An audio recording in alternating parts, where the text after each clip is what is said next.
What does out of copyright mean? The term out of copyright typically indicates that a work of art that would normally be protected by copyright laws and regulations is no longer or was never covered by a copyright. Such items are typically referred to as public domain and can be freely used, quoted, displayed, and broadcast for commercial and non-commercial purposes.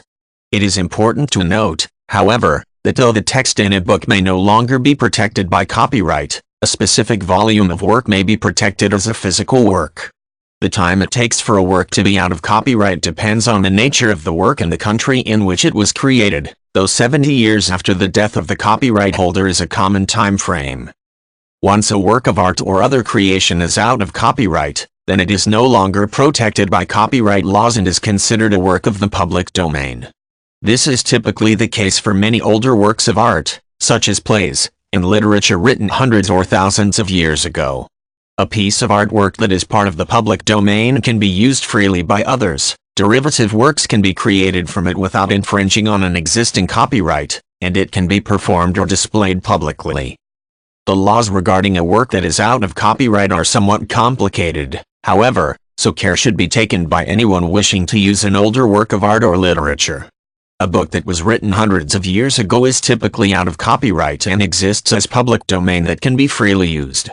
Modern reprints or translations of this work, however, may be protected by a copyright as a specific volume. This means that though someone can legally use the words contained in a book that is out of copyright, any physical copy of the work could be protected, and it could not be photocopied legally. Copyright protection of a work of art or similar creation begins at the moment it is created, regardless of registration of the work with any country or organization. This protection typically extends for a certain period of time, which can vary depending on when and where the work was created. In general, modern works are protected for the lifespan of the author or copyright holder, plus an additional 70 years beyond the copyright holder's death. Works that are anonymous or published under a pseudonym typically do not go out of copyright until 95 years after initial publication or 120 years after the work was created, whichever is first.